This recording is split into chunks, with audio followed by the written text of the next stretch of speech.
ಭಾರತೀಯ ಜನತಾ ಪಾರ್ಟಿ ಜನಾಕ್ರೋಶ ಯಾತ್ರೆ ಏಪ್ರಿಲ್ 7ನೇ ತಾರೀಕು ಮೈಸೂರಿನಿಂದ ಪ್ರಾರಂಭ ಆಗಿ 3ನೇ ಹಂತದ ನಮ್ಮ ಜನಾಕ್ರೋಶ ಯಾತ್ರೆ ಯಾದಗಿರಿಗೆ ನಾವು ಬಂದು ತಲುಪಿದ್ದೇವೆ. ಈ ಸಂದರ್ಭದಲ್ಲಿ ನಮ್ಮ ವಿರೋಧ ಪಕ್ಷದ ನಾಯಕರಾಗಿರ್ತಕ್ಕಂಥ ಚಲವಾದಿ ನಾರಾಯಣ ಸ್ವಾಮಿ ಅವರು, ಹಿರಿಯ ಮುಖಂಡರು, ಮುಖ್ಯ ಸಚೇತಕರಾಗಿರ್ತಕ್ಕಂಥ ದೊಡ್ಡನಗೌಡ ಪಾಟೀಲ್ ರವರು, ವಿಧಾನ ಪರಿಷತ್ನಲ್ಲಿ ಮುಖ್ಯ ಸಚೇತಕರಾಗಿರ್ತಕ್ಕಂಥ ರವಿಕುಮಾರ್ ಅವರು, ಮಾಜಿ ಶಾಸಕರಾಗಿರ್ತಕ್ಕಂಥ ಸಚಿವರಾಗಿರ್ತಕ್ಕಂಥ ರಾಜೇಗೌಡ ಅವರು, ಶ್ರೀರಾಮುಲು ಅಣ್ಣ ಅವರು, ನಮ್ಮ ಬಿಜಿ ಪಾಟೀಲ್ ಅವರು, ಪಕ್ಷದ ಎಲ್ಲ ಹಿರಿಯ ಮುಖಂಡರು ಬಂದಿದ್ದಾರೆ. ಅದೇ ರೀತಿ ನಮ್ಮ ಜಿಲ್ಲೆಯ ಅಧ್ಯಕ್ಷರ ನೇತೃತ್ವದಲ್ಲಿ,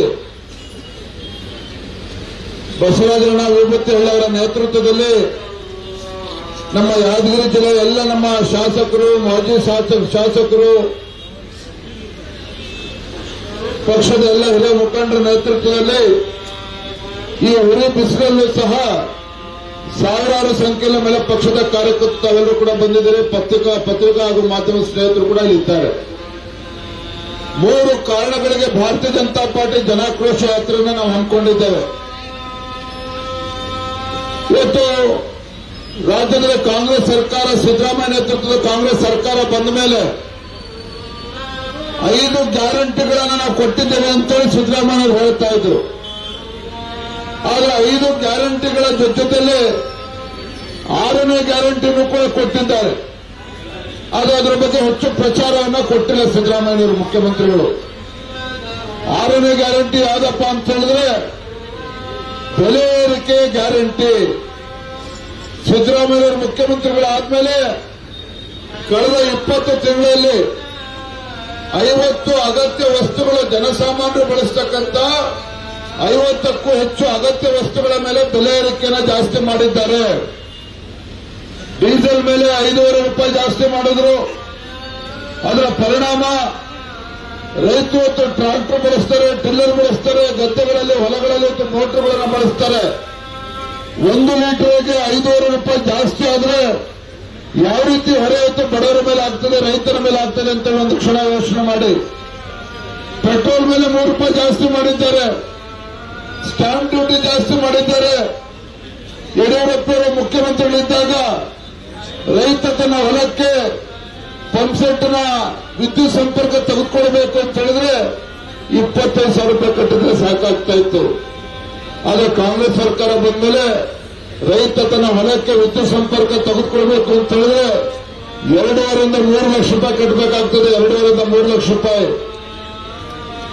ಪ್ರಧಾನಮಂತ್ರಿ ಕಿಸಾನ್ ಸಮ್ಮಾನ್ ಯೋಜನೆ 6,000 ರೂಪಾಯಿ ಕೊಡ್ತಾ ಇದ್ರು, ಯಡಿಯೂರಪ್ಪ 4,000 ರೂಪಾಯಿ ಕೊಡ್ತಾ ಇದ್ರು.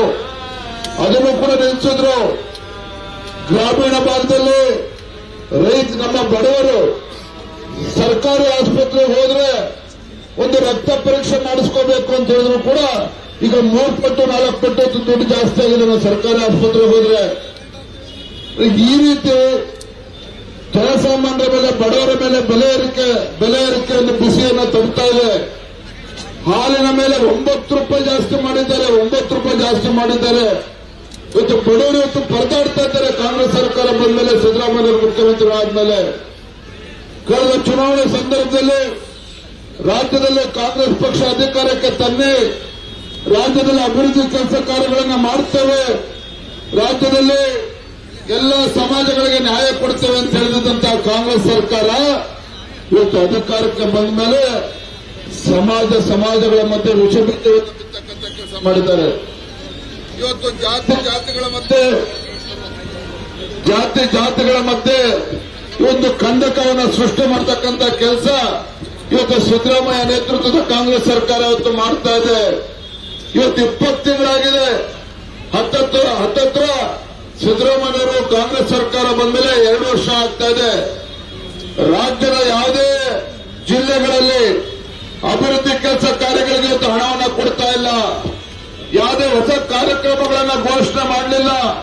ರಾಜಗೌಡರು ನೆನಪು ಮಾಡಿಕೊಂಡ್ರು, ಶ್ರೀರಾಮುಲು ನೆನಪು ಮಾಡಿಕೊಂಡ್ರು.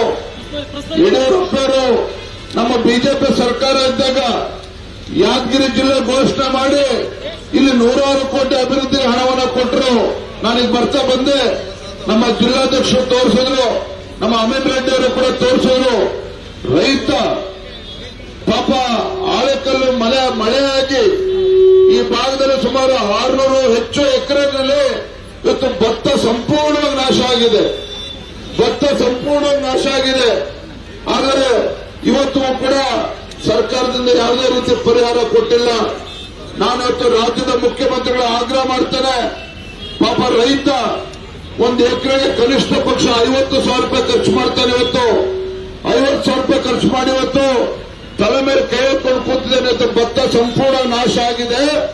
ಕನಿಷ್ಠ 50,000 ರೂಪಾಯಿ ಒಂದು ಎಕರೆಗೆ ಪರಿಹಾರವನ್ನು ರಾಜ್ಯ ಸರ್ಕಾರ ಘೋಷಣೆ ಮಾಡಬೇಕು ಅಂತ ಹೇಳಿ ನಾನು ಈ ಸಂದರ್ಭದಲ್ಲಿ ಆಗ್ರಹ ಮಾಡ್ತೇನೆ. ತೊಗರಿನೂ ಕೂಡ ಸಂಪೂರ್ಣ ನಾಶ ಆಗಿದೆ. ನಾವು ಭಾರತೀಯ ಜನತಾ ಪಾರ್ಟಿ ವಿಧಾನಸೌಧದಲ್ಲಿ ಗಲಾಟೆ ಮಾಡಿದ್ಮೇಲೆ ಈಗ ಕಣ್ಬಿಡ್ತಕ್ಕಂಥ ಕೆಲಸ ಮಾಡ್ತಾ ಇದ್ದಾರೆ. ಎಷ್ಟೋ ಕಡೆ ಅದನ್ನೂ ಕೂಡ ಪರಿಹಾರ ಕೊಟ್ಟಿಲ್ಲ. ನಾನು ಕೊಪ್ಪಳ ಕಡೆ ಎಲ್ಲ ಹೋದಾಗ ಏನ್ ಹೇಳ್ತಿದ್ರು, ಹಿಂದೆ ಬಿಜೆಪಿ ಸರ್ಕಾರ ಇದ್ದಾಗ ರೈತರು ಇವತ್ತು ಇನ್ಶೂರೆನ್ಸ್ ಕಟ್ಟಲಿಲ್ಲ ಅಂತ ಹೇಳಿದ್ರು ಕೂಡ ಬೆಳೆ ನಾಶ ಆದಾಗ ಅವರು ಕೂಡ ಪರಿಹಾರನ ಕೊಡ್ತಕ್ಕಂಥ ಕೆಲಸ ಹಿಂದಿನ ಭಾರತೀಯ ಜನತಾ ಪಾರ್ಟಿ ಸರ್ಕಾರ ಮಾಡಿತ್ತು. ಆದ್ರೆ ಯಡಿಯೂರಪ್ಪ ಮುಖ್ಯಮಂತ್ರಿಗಳಿದ್ದಾಗ, ಆದ್ರೆ ಸಿದ್ದರಾಮಯ್ಯ ಸರ್ಕಾರ, ಈ ಕಾಂಗ್ರೆಸ್ ಸರ್ಕಾರ ಮನುಷ್ಯತ್ವ ಇಲ್ಲದೆ ಇವತ್ತು ವರ್ತನೆ ಮಾಡ್ತಾ ಇದ್ದಾರೆ. ರೈತರಿಗೆ ಬರೆ ಇಳತಕ್ಕಂಥ ಕೆಲಸ ಮಾಡ್ತಾ ಇದ್ದಾರೆ. ಬಿಜೆಪಿ ಸರ್ಕಾರ ಮಳೆ ನೆರೆ ಜಾಸ್ತಿ ಆಗಿ ಬಡವರೆಲ್ಲ ಮನೆ ಕಳ್ಕೊಂಡಿದ್ರು. ಕೇಂದ್ರ ಸರ್ಕಾರದ ಕಾನೂನು ಪ್ರಕಾರ NDRF ಕಾನೂನು ಪ್ರಕಾರ ಬಡವರು ಮನೆ ಕಳ್ಕೊಂಡ್ರೆ 1 ಲಕ್ಷ ರೂಪಾಯಿ ಮಾತ್ರ ಕೊಡ್ತಾ ಇದ್ರು. ಆದ್ರೆ ನಿಮ್ಮ ಯಡಿಯೂರಪ್ಪ ರಾಜ್ಯದ ಮುಖ್ಯಮಂತ್ರಿಗಳಿದ್ದಾಗ 1 ಲಕ್ಷ ರೂಪಾಯಲ್ಲಿ ಬಡವ ಮನೆ ಕಟ್ಕೊಳ್ಳಕ್ಕೆ ಸಾಧ್ಯ ಇಲ್ಲ ಅಂತೇಳಿ ಒಬ್ಬ ಬಡವ ಮನೆ ಕಳ್ಕೊಂಡ ಅಂತ ಹೇಳಿದ್ರೆ 5 ಲಕ್ಷ ರೂಪಾಯಿ ಕೊಡ್ತಕ್ಕಂಥ ಕೆಲಸ ಮಾಡಿದ್ರು ಯಡಿಯೂರಪ್ಪನವರು. 5 ಲಕ್ಷ ರೂಪಾಯಿ ಕೊಡ್ತಾ ಇದ್ರು. ಆದ್ರೆ ಸಿದ್ದರಾಮಯ್ಯ ಮುಖ್ಯಮಂತ್ರಿಗಳಾದ್ಮೇಲೆ ಬಡವ ಏನಾದ್ರು ಮಳೆ ಹೆಚ್ಚಾಗಿ ಮನೆ ಕುಸಿದೋದ್ರೆ, ಮನೆ ಕಳ್ಕೊಂಡ್ರೆ ಇವತ್ತು 75,000 ರೂಪಾಯಿ 80,000 ರೂಪಾಯಿ ಕೊಡ್ತಾರೆ. ಬಿಜೆಪಿ ಸರ್ಕಾರ ಇದ್ದಾಗ 5 ಲಕ್ಷ ರೂಪಾಯಿ, ಕಾಂಗ್ರೆಸ್ ಸರ್ಕಾರ ಬಂದ್ಮೇಲೆ 75,000 ರೂಪಾಯಿ 80,000 ರೂಪಾಯಿ ಮನೆ ಕೊಡ್ತಾ ಇದ್ದಾರೆ. ಇದು ಭಾರತೀಯ ಜನತಾ ಪಾರ್ಟಿ ಸರ್ಕಾರ ಇದ್ದಾಗ ಯಾವ ರೀತಿ ಬಡವರ ಪರವಾಗಿ ಆಡಳಿತ ಕೊಡ್ತಾ ಇತ್ತು, ರೈತರ ಪರವಾಗಿ ಯಾವ ರೀತಿ ನ್ಯಾಯವನ್ನು ಕೊಟ್ಟಿದ್ರು ಯಡಿಯೂರಪ್ಪ ಮುಖ್ಯಮಂತ್ರಿಗಳಿದ್ದಾಗ. ಆದ್ರೆ ಇವತ್ತು ಕಾಂಗ್ರೆಸ್ ಸರ್ಕಾರ ಬಂದ್ಮೇಲೆ ಯಾವ ರೀತಿ ಇವತ್ತು ರಾಜ್ಯದಲ್ಲಿರ್ತಕ್ಕಂಥ ಬಡವರಿಗೆ, ರೈತರಿಗೆ ಅನ್ಯಾಯ ಮಾಡ್ತಾ ಇದೆ ರಾಜ್ಯ ಸರ್ಕಾರ ಅನ್ನೋದನ್ನ ನಾವೆಲ್ಲರೂ ಕೂಡ ಇವತ್ತು ಚರ್ಚೆ ಮಾಡಬೇಕಾಗಿದೆ. ಭಾರತೀಯ ಜನತಾ ಪಾರ್ಟಿ ಆ ಕಾರಣಕ್ಕೋಸ್ಕರ ಇವತ್ತು ಜನಾಕ್ರೋಶ ಇವತ್ತು ರಾಜ್ಯಾದ್ಯಂತ ಮಾಡ್ತಾ ಇದ್ದೇವೆ. ಯಾವುದೇ ಚುನಾವಣೆಗಳಿಲ್ಲ. ಆದ್ರೆ ವಿಧಾನಸಭಾ ಚುನಾವಣೆ ಸಂದರ್ಭದಲ್ಲಿ ಕಾಂಗ್ರೆಸ್ ಸರ್ಕಾರ ಏನು ಭರವಸೆನ ಕೊಟ್ಟು ಬಂದಿದ್ರು, ಆ ಭರವಸೆನ ಎಲ್ಲನೂ ಕೂಡ ಮರ್ತಿದ್ದಾರೆ ಕಾಂಗ್ರೆಸ್ನವರು. ಹಾಗಾಗಿ ಇವರು ಎಚ್ಚರಿಸ್ತಕ್ಕಂಥ ಕೆಲಸ ನಾವು ಭಾರತೀಯ ಜನತಾ ಪಾರ್ಟಿ ಮಾಡ್ತಾ ಇದ್ದೇವೆ. ಕೊನೆಯದ ಒಂದು ಮಾತನ್ನ ಹೇಳ್ತೇನೆ. ಇವತ್ತು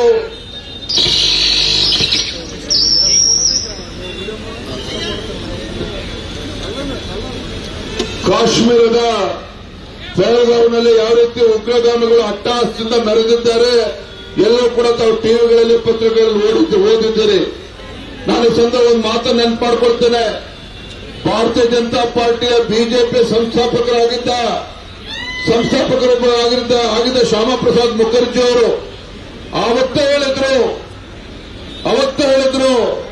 ಕಾಶ್ಮೀರದಲ್ಲಿ ಯಾವ ರೀತಿ ಹಿಂದೂಗಳ ಮೇಲೆ ಅನ್ಯಾಯ ಆಗ್ತಾ ಇತ್ತು. ಅವತ್ತು ಶ್ಯಾಮಾ ಪ್ರಸಾದ್ ಮುಖರ್ಜಿ ಅವರು ಮಾತನ್ನ ಹೇಳಿದ್ರು, एक देश में 2 विधान 2 निशान 2 प्रधान नहीं चलेगा ಅಂತೇಳಿ ಶ್ಯಾಮಾ ಪ್ರಸಾದ್ ಮುಖರ್ಜಿ ಅವರು ಅವತ್ತೇ ದೇಶದಲ್ಲಿ ಇವತ್ತು ಮಾತನಾಡಿದ್ರು. ಇವತ್ತು ಕಾಶ್ಮೀರದಲ್ಲಿ ಯಾವ ರೀತಿ ಅಟ್ಟಹಾಸದಿಂದ ಮೆರೀತಾ ಇದ್ರು, ಕಾಶ್ಮೀರದಲ್ಲೂ ಕೂಡ ಭಾರತದ ಧ್ವಜ ಹಾರಬೇಕು ಅಂತ ಹೇಳಿ ಇವತ್ತು ಹೋರಾಟ ನಡೆಸಿದಂತ ಶ್ಯಾಮಾ ಪ್ರಸಾದ್ ಮುಖರ್ಜಿ ಅವರು ಕೂಡ ತಮ್ಮ ಪ್ರಾಣವನ್ನ ಕಳ್ಕೊಂಡಿದ್ರು. ತದನಂತರದಲ್ಲಿ ಕಾಶ್ಮೀರದಲ್ಲಿ ಇವತ್ತು ಉಗ್ರಗಾಮಿಗಳಿಗೆ ಅಟ್ಟಹಾಸ ಆಗೋದಕ್ಕೆ ಕಾರಣ ಆಗಿದ್ದಂತ ಆರ್ಟಿಕಲ್ 370 ಕಿತ್ತೊಗೆತಕ್ಕಂಥ ಕೆಲಸ ದೇಶದ ಯಾವುದೇ ಪ್ರಧಾನಮಂತ್ರಿ ಕಾಂಗ್ರೆಸ್ ಪಕ್ಷ ಯಾವತ್ತೂ ಕೂಡ ಮಾಡಿರಲಿಲ್ಲ. ಆದರೆ ಭಾರತೀಯ ಜನತಾ ಪಾರ್ಟಿ ತನ್ನ ಪ್ರಣಾಳಿಕೆಯಲ್ಲಿ ಹೇಳಿತ್ತು, ಯಾವತ್ತು ಕೇಂದ್ರದಲ್ಲಿ ಭಾರತೀಯ ಜನತಾ ಪಾರ್ಟಿ ಸರ್ಕಾರ ಬರ್ತದೆ ಅಲ್ಲಿ ಕಾಶ್ಮೀರದಲ್ಲಿ ಇವತ್ತೇನು ಸಾವಿರಾರು ಯೋಧರ ಒಂದು ಹತ್ಯೆಗೆ ಕಾರಣ ಆಗಿರ್ತಕ್ಕಂಥ ಆರ್ಟಿಕಲ್ 370 ಕಾಶ್ಮೀರದಲ್ಲಿ ಹಿಂದೂ ಪಂಡಿತರಿಗೆ ಅಪಮಾನ ಮಾಡಿ ಹತ್ಯೆನಲ್ಲಿದ್ದಂತ ಅಲ್ಲಿರ್ತಕ್ಕಂಥ ಉಗ್ರಗಾಮಿಗಳಿಗೆ ತಕ್ಕ ಪಾಠವನ್ನು ಕಲಿಸ್ತೇವೆ, ಆರ್ಟಿಕಲ್ 370 ತೆಗೆದಾಕ್ತೇವೆ ಅನ್ನುವ ಮಾತನ್ನು ನಮ್ಮ ಪ್ರಣಾಳಿಕೆಯಲ್ಲಿ ಬಿಜೆಪಿ ನಾವು ಹೇಳಿದ್ವಿ. ಇವತ್ತು ನಮಗೆ ಹೆಮ್ಮೆ ಇದೆ, ನರೇಂದ್ರ ಮೋದಿಜಿ ನೇತೃತ್ವದ ಭಾರತೀಯ ಜನತಾ ಪಾರ್ಟಿ ಸರ್ಕಾರ ಕೇಂದ್ರದಲ್ಲಿ ಅಧಿಕಾರಕ್ಕೆ ಬಂದ ಮೇಲೆ ಇವತ್ತು ಆರ್ಟಿಕಲ್ 370 ತೆಗೆದುಹಾಕಿದ್ದೇವೆ. ನಿನ್ನೆ ದಿನ ಘಟನೆ ನಡೆದಾಗ ಚಲವಾದಿ ನಾರಾಯಣ ಸ್ವಾಮಿ ಅವರು ಹೇಳಿದ್ರು, ಪ್ರಧಾನಮಂತ್ರಿ ನರೇಂದ್ರ ಮೋದಿಜಿಯವರು ದೂರದ ಸೌದಿ ಅರೇಬಿಯಾ ದೇಶಕ್ಕೆ ಹೋಗಿದ್ರು. ಇಲ್ಲಿ ಕಾಶ್ಮೀರದಲ್ಲಿ ನಮ್ಮ ಹಿಂದೂಗಳ ಹತ್ಯೆ ಆಗಿದೆ ಅಂತೇಳಿ ಗೊತ್ತಾದ ಕ್ಷಣ ಒಂದು ನಿಮಿಷನೂ ಕೂಡ ಪ್ರಧಾನಮಂತ್ರಿ ನರೇಂದ್ರ ಮೋದಿಜಿಯವರು ನಿಲ್ಲಿಲ್ಲ. ತಕ್ಷಣ ನೆನ್ನೆನೆ ಹೋಗಿದ್ದವರು ಸೌದಿ ಅರೇಬಿಯಾಗೆ, ಹೊರದೇಶಕ್ಕೆ. ನೆನ್ನೆನೆ ಇವತ್ತು ಕಾಶ್ಮೀರದಲ್ಲಿ ಹಿಂದೂಗಳ ಮಾರಣ ಹೋಮ ಆಗಿದೆ, ಉಗ್ರಗಾಮಿಗಳು ನುಸುಳಿದ್ದಾರೆ ಅಂತೇಳಿ ಗೊತ್ತಾದ ತಕ್ಷಣ ನಮ್ಮ ದೇಶದ ಪ್ರಧಾನಮಂತ್ರಿ ನರೇಂದ್ರ ಮೋದಿಜಿಯವರು ಒಂದು ಕ್ಷಣನೂ ಕೂಡ ತಡೆ ಮಾಡದೇನೆ ವಾಪಸ್ ವಿಮಾನ ಹತ್ಕೊಂಡು ದೆಹಲಿಗೆ ಬಂದು ನಿದ್ದೆನೂ ಮಾಡದೇನೆ ಬೆಳಗ್ಗೆಂದಲೇ ಅಮಿತ್ ಶಾ ಅವರು ಕೂಡ ಜಮ್ಮು ಕಾಶ್ಮೀರದಲ್ಲಿದ್ದಾರೆ. ಎಲ್ಲ ಹಿರಿಯ ಅಧಿಕಾರಿಗಳನ್ನ, ಸಚಿವರನ್ನ ಮೀಟಿಂಗ್ ಕರೆದು ಯಾವ ರೀತಿ ಈ ಉಗ್ರಗಾಮಿ ಸಂಘಟನೆಗಳನ್ನ ಬುಡ ಸಮೇತ ಕಿತ್ತಾಕಬೇಕು ಆ ದೃಷ್ಟಿಯಿಂದ ಇವತ್ತು ದೆಹಲಿಯಲ್ಲಿ ಕುತ್ಕೊಂಡು ಪ್ರಧಾನಮಂತ್ರಿಗಳು ಇವತ್ತು ಮೀಟಿಂಗ್ ಮಾಡ್ತಾ ಇದ್ದಾರೆ. ಹಾಗಾಗಿ ನಾನು ಯಾಕೆ ಮಾತನ್ನ ಸಂದರ್ಭದಲ್ಲಿ ಹೇಳ್ತಾ ಇದ್ದೇನೆ ಅಂತ ಹೇಳಿದ್ರೆ, ನಾವು ಪ್ರತಿಯೊಬ್ಬರು ಕೂಡ ಆ ಜಾತಿ ಈ ಜಾತಿ ಅಲ್ಲ, ನಾವೆಲ್ಲರೂ ಕೂಡ ಹಿಂದೂಗಳ ಮೊದಲು ಈ ದೇಶದ ರಕ್ಷಣೆ ಮಾಡತಕ್ಕಂತ ಹೊಣೆಗಾರಿಕೆ ಇವತ್ತು ನಮ್ಮ ದೇಶದ ಪ್ರಧಾನಮಂತ್ರಿ ನರೇಂದ್ರ ಮೋದಿಜಿ ತೆಗೆದುಕೊಂಡಿದ್ದಾರೆ. ಹಾಗಾಗಿ ಇವತ್ತೇನು ನನ್ನ ಬೆಳಗಾಂನಲ್ಲಿ ಏನು 28 ಮುಗ್ಧರ ಒಂದು ಪ್ರಾಣ ಹತ್ಯೆ ಆಗಿದೆ. ಇವತ್ತು ಅದಕ್ಕೆ ಒಂದು ಬೆಲೆ ಕಟ್ಟಲೇಬೇಕಾಗ್ತದೆ. ಪಾಕಿಸ್ತಾನ ಆಗಿರ್ಬೋದು, ಉಗ್ರಗಾಮಿ ಸಂಘಟನೆಗಳಾಗಿರ್ಬೋದು. ಆ ನಿಟ್ಟಿನಲ್ಲಿ ನಮ್ಮ ಪ್ರಧಾನಮಂತ್ರಿಗಳಾಗ್ಲಿ, ನಮ್ಮ ಗೃಹ ಸಚಿವರಾಗಿರ್ತಕ್ಕಂಥ ಅಮಿತ್ ಶಾಜಿಯವರಾಗ್ಲಿ ಯಾವುದೇ ಮುಲಾಜಿಗೆ ಒಳಗಾಗ್ತೇನೆ ಆ ಉಗ್ರಗಾಮಿ ಸಂಘಟನೆಗಳು ಇವತ್ತು ಮತ್ತೊಮ್ಮೆ ಧೈರ್ಯ ಮಾಡಬಾರದು. ಆ ರೀತಿ ಒಂದು ಉಗ್ರ ಕ್ರಮವನ್ನ ನಮ್ಮ ಪ್ರಧಾನಮಂತ್ರಿ ತೆಗೆದುಕೊಳ್ತಾರೆ, ಅವರಿಗೆ ಅವರ ದಾರಿಯನ್ನು ತೋರಿಸ್ತಾರೆ ಅನ್ನೋ ಮಾತನ್ನ ಈ ಸಂದರ್ಭದಲ್ಲಿ ಹೇಳ್ತಾ, ಮತ್ತೊಮ್ಮೆ ಇಂಥ ಉರಿ ಬಿಸಿಲಲ್ಲೂ ಸಹ ದೊಡ್ಡ ಸಂಖ್ಯೆ ತಾವೆಲ್ಲರೂ ಕೂಡ ಬಂದಿದ್ದೀರಿ. ನಮ್ಮ ಉದ್ದೇಶ ಇಷ್ಟನೇ, ಈಗ ಯಾವುದೇ ಚುನಾವಣೆಗಳು ಇಲ್ಲದೆ ಹೋದರೂ ಸಹ ಭಾರತೀಯ ಜನತಾ ಪಾರ್ಟಿ ಒಂದು ವಿರೋಧ ಪಕ್ಷ, ನಮ್ಮ ಕರ್ತವ್ಯ ಇದೆ. ರಾಜ್ಯದಲ್ಲಿ ರೈತರು, ಬಡವರು, ನಮ್ಮ ಮಹಿಳೆಯರು, ಯುವಕರು ಇವತ್ತು ರಾಜ್ಯ ಸರ್ಕಾರದ ಬಗ್ಗೆ ಇವತ್ತು ಬೇಸತ್ತಾಗ, ರಾಜ್ಯ ಸರ್ಕಾರದ ಬೆಲೆ ಏರಿಕೆ ವಿರುದ್ಧ ಇವತ್ತು ಬೀದಿಗಿಳಿದು ಹೋರಾಟ ಮಾಡತಕ್ಕಂಥ ಸಂದರ್ಭದಲ್ಲಿ ವಿರೋಧ ಪಕ್ಷವಾಗಿ ಈ ನಾಡಿನ ಜನತೆ ಪರವಾಗಿ ಧ್ವನಿ ಎತ್ತಕ್ಕಂಥದ್ದು ನಮ್ಮೆಲ್ಲರ ಆದ್ಯ ಕರ್ತವ್ಯ. ಆ ನಿಟ್ಟಿನಲ್ಲಿ ನಾವೆಲ್ಲರೂ ಕೂಡ ಬಂದಿದ್ದೇವೆ. ಈ ಸಂದರ್ಭ ಎಲ್ಲ ನಮ್ಮ ಪಕ್ಷದ ಮುಖಂಡರಿದೆ, ನಮ್ಮ ನಮೋಶ್ವರ MLC ಅವರು ಕೂಡ ಇದ್ದಾರೆ, ಎಲ್ಲ ನಮ್ಮ ಪಕ್ಷದ ಹಿರಿಯ ಮುಖಂಡರು, ಮಾಜಿ ಅಧ್ಯಕ್ಷರು ಎಲ್ಲರೂ ಕೂಡ ಇದ್ದಾರೆ. ಇವತ್ತು ಹೋರಾಟಕ್ಕೆ ಏನು ತಾವೆಲ್ಲರೂ ಕೂಡ ಶಕ್ತಿ ಕೊಡ್ತಕ್ಕಂಥ ಕೆಲಸ ಮಾಡಿದರೆ, ವೇದಿಕೆ ಮಾಡಿರ್ತಕ್ಕಂಥ ಎಲ್ಲ ನಮ್ಮ ಯಾದಗಿರಿ ಜಿಲ್ಲೆ ಎಲ್ಲ ಮುಖಂಡರಿಗೆ, ಪಕ್ಷದ ಕಾರ್ಯಕರ್ತರಿಗೆ ಇವತ್ತು ವಂದಿಸಿ ನನ್ನ ಮಾತನ್ನ ಮುಗಿಸ್ತಾ ಇದ್ದೇನೆ. ಇವತ್ತು ಯುವಕ ಮಿತ್ರ ಇರ್ತಕ್ಕಂಥ ಮಹೇಶ್ ರೆಡ್ಡಿ ಅವರು ಕೂಡ ಇದ್ದಾರೆ, ಶರಣಪ್ಪ ರೆಡ್ಡಿ ಅವರು ಕೂಡ ಇದ್ದಾರೆ, ಎಲ್ಲರೂ ಇದ್ದಾರೆ ಇವತ್ತು. ಯಾಕೆಂತೇಳಿದ್ರೆ ಯಾದಗಿರಿ ಜಿಲ್ಲೆ ನಮ್ಮ ಗುರಿ ಇರ್ತಕ್ಕಂಥದ್ದು ಒಂದು, ಮುಂದೆ ಯಾವತ್ತೇ ವಿಧಾನಸಭಾ ಚುನಾವಣೆ ನಡೆದರೂ ಸಹ ಭಾರತೀಯ ಜನತಾ ಪಾರ್ಟಿ ಕರ್ನಾಟಕ ರಾಜ್ಯದಲ್ಲಿ ಸ್ಪಷ್ಟ ಬಹುಮತದೊಂದಿಗೆ ರಾಜ್ಯದ ಅಧಿಕಾರಕ್ಕೆ ಬರಬೇಕು ಅಂತ ಹೇಳಿದ್ರೆ ಯಾದಗಿರಿ ಜಿಲ್ಲೆನಲ್ಲಿ ಎಲ್ಲಾ ವಿಧಾನಸಭಾ ಕ್ಷೇತ್ರದಲ್ಲಿ ಭಾರತೀಯ ಜನತಾ ಪಾರ್ಟಿ ಗೆಲ್ಲಬೇಕು, ಕಮಲದು ಅರಳಬೇಕು. ಆ ನಿಟ್ಟಿನಲ್ಲಿ ನೀವೆಲ್ಲರೂ ಕೂಡ ಸಹಕಾರವನ್ನು ಕೊಡಬೇಕು ಅಂತ ಹೇಳ್ತಾ ನನ್ನ ಮಾತಿಗೆ ವಿರಾಮಗಳನ್ನು ಹೇಳ್ತೇನೆ. ನಮಸ್ಕಾರ, ವಂದನೆಗಳು. ಮಹೇಶ್ ಒಂದು ನಿಮಿಷ. ಈ ಒಂದು ಸಭೆ ಏನಾಗಿದೆ, ಒಂದ್ ರೀತಿ ಆ ಕಾಶ್ಮೀರದಲ್ಲಿ ಆಗಿರ್ತಕ್ಕಂಥ ರಕ್ತ ದೋಕುಳಿಯ ವಿರುದ್ಧ ಒಂದು ಪ್ರತಿಭಟನಾ ಸಭೆಯಾಗಿ ನಿರ್ಮಾಣ